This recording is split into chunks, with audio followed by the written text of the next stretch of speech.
SGA, inline na makakakuha ang magkasunod na pangalawang season MVP. Sino ang lugi sa kontrata ni De'Aaron Fox sa Spurs? At insulto pala sa Warriors ang pag-sign ng Lakers kay Chris Manon, kinuha sa harapan. Mahirap isipin kung paano pa mas magiging maganda ang nakaraang taon para sa star ng Thunder na si Shai Gilgeous-Alexander. Nakuha niya ang scoring title at ang Most Valuable Player Award para sa nitong season habang tinutulungan ang kanyang team na makamit ang 68 panalo at itinuloy pa ito sa isang kampyonato at Finals MVP. Isang buwan lang ang nakalipas, pinarangalan siya ng bagong kontrata na nagkakahalaga ng $285 milyong na magtatali sa kanya sa Oklahoma City hanggang sa susunod na 5 taon. Ngayon, inaasahan pang lalo siyang magtatagumpay sa hinaharap. Hindi lang ang Thunder ang paborito upang muling magkampiyon, si SGA rin. Ayon sa FanDuel Sportsbook, may plus 200 odds si Gilgeous-Alexander na muling makuha ang Most Valuable Player ng liga, bahagyang lamang kay 3 beses na nanalo na si Nikola Jokic. Ang 32 puntos, 6 na assists at 1 steals ni Gilgeous-Alexander habang may 52% shooting sa pinakamahusay na team sa liga ay mahirap pantayan noong nakaraang season. Isa ito sa mga pinakamahusay na season ng isang guard sa mga nakaraang dekada at makikita sa mga odds ngayon kung paano siya tinitingnan matapos magkampiyon at makuha ang Finals MVP.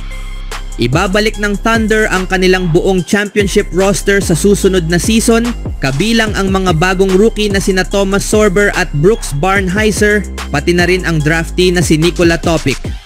Bukod dito, may kakayahan pa ang team na magdagdag o baguhin ang lineup gamit ang kanilang mga natitirang draft picks. Gayunpaman, si Jokic ay hindi nalalayo sa odds na may plus 250 na patunay ng kanyang husay, lalo na't pinilit nila ang eventual champions sa isang Game 7 salamat sa kanyang mahusay na laro. Bagamat si SGA ang paborito, hindi magiging madali ang pag-uulit bilang kampeon o MVP.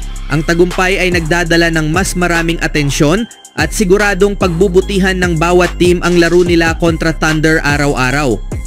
Higit pa rito, ang mga parangal ay madalas na naaapektuhan ng mga kwento o narrative at maaaring ipagkaloob hindi lang dahil sa husay ng individual o tagumpay ng team.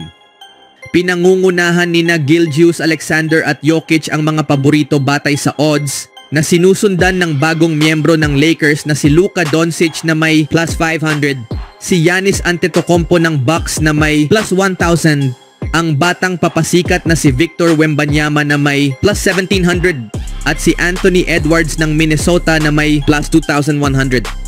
Bubuksan ng Thunder ang kanilang bagong season sa 6 na preseason games simula sa laban kontra Charlotte Hornets sa Oktubre 5.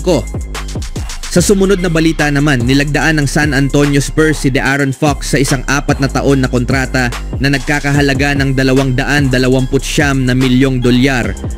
Matapos i-trade ng Spurs si Fox mula sa Sacramento Kings, marami ang nagtanong kung maglalaan ba talaga ang San Antonio ng pangmatagalang commitment, lalo na't kinuha nila si Dylan Harper bilang ikalawang overall pick sa draft ngayong taon at meron na silang Rookie of the Year na si Stephon Castle. Bukod pa rito, si Fox ay sumailalim sa surgery upang ayusin ang tendon damage na nagtapos ng kanyang season. Gayunpaman, buong kumpiyansa pa ring pinirmahan ng Spurs ang 27 taon na guard na may tiwalang siya ang magiging leader ng team sa hinaharap ng walang pag-aalala sa posibleng logjam sa guard position.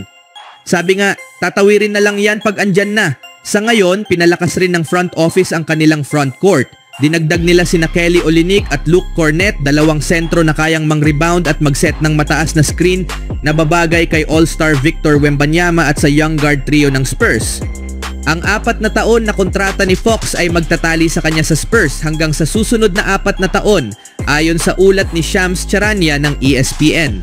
Dahil guard-driven ang NBA ngayon, ang pagpili ng pinakamahusay na player sa magkakasunod na draft ay naging madaling desisyon para sa team. Subalit may tiwala ang front office kay Fox at haharapin nila ang isyung 3 elite guards kapag dumating na ang oras. Pinirmahan nila siya sa isang max deal habang papalapit sa kanyang prime. Isa itong panganib na sulit subukan. Tinuligsa naman ng NBA analyst na si Mark Stein ang supermax extension niya sa Spurs. Bago pa man pumirma ng 4 na taon na kontrata si Fox, nagduda si Stein kung kailangan ba talaga ito ayon sa The Stein Report. Simula nang makuha si Fox, napanood ng San Antonio si Stephon Castle na manalo ng Rookie of the Year at nakuha rin nila ang karapatang piliin si Dylan Harper bilang number 2 overall pick noong Hunyo 25, ulat ni Stein. Dahil sa mga pangyayaring ito, marami ngayon ang nagtatanong sa buong liga, gaano nga ba ka-automatiko ang max deal para kay Fox ngayon?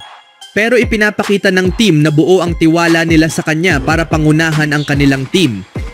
Sa huling balita, tumatanggap ngayon ng malaking papuri si Los Angeles Lakers General Manager Rob Pelinka dahil sa kanyang matagumpay na pagkumbinsi kay Luka Doncic na pumirma ng 3 taon na extension na nagkakahalaga ng $165 milyong sa team. Bagamat ang pagpapanatili sa kanya sa pangmatagalang kontrata ang pangunahing layunin ni Pelinka, walang saysay ito kung wala siyang maayos na suporta mula sa kanyang mga kakampi. Sa usaping iyan, may mga pagkakataon na ang isang team ay nakakakuha ng tulong mula sa hindi inaasahang mga role player. Iyan ang inaasahan ng Purple and Gold mula kay Chris Manon. Sa kabila ng pagiging undrafted, nakatanggap si Manon ng malaking papuri bago magsimula ngayong taon ang NBA Summer League matapos siyang mabigyan ng pagkakataon ng Golden State Warriors. Nang mapunta si Manon sa Lakers, ikinadismaya ito ng Dub Nation. Mas lalong uminit ang issue nang isiwalat niya na kausap niya ang Warriors nang biglang mag-offer sina head coach JJ Redick at GM Rob Pelinka sa kanya ng isang 2-way contract para sa Lakers. Kausap ko noon ang Golden State at isa pang team. Hindi ko talaga inaasahan yon, sabi ni Manon sa Lakers Legacy Podcast. Dagdag pa niya, nasa mall lang ako noon namimili tapos nakausap ko sina Coach Redick at Rob at sobrang saya ko syempre. Mukhang minaliit ni Manon ang sarili niya matapos ang kanyang mahusay na kampanya sa Summer League kasama ang Warriors pero ipinakita ng Lakers na may tiwala sila sa kanya. Dahil maganda naman ang ipinakita niya sa Summer League, mapapaisip ang ilan kung bakit hindi niya inasahang makakatanggap siya ng tawag mula sa Lakers. Ayon sa kanya, ito ay dahil sa medyo hindi magandang performance niya sa workout kasama ang team. Medyo nadismaya ako sa naging performance ko sa workout ng LA. Pakiramdam ko kaya ko pang gumawa ng mas maganda. Pero siguro nga nagkamali ako, pag-amin ni Manon. Bagamat may 2-way contract na siya sa Lakers, hindi pa rin ito garantiya ng pananatili niya sa team. Patuloy pa rin ang kanyang laban para patunayan ang kanyang kakayahan sa harap ng coaching staff. Kung hindi siya makakapagpakitang gilas sa regular season o kung hindi siya magiging consistent sa kanyang performance, may posibilidad pa rin na siya ay ma-waive ng team. Kaya't bawat laro, bawat minuto sa court ay mahalaga para sa kanya upang mapanatili ang kanyang pwesto at maabot ang kanyang pangarap na maging full-time NBA player. Ano ang masasabi niyo mga kaibigan?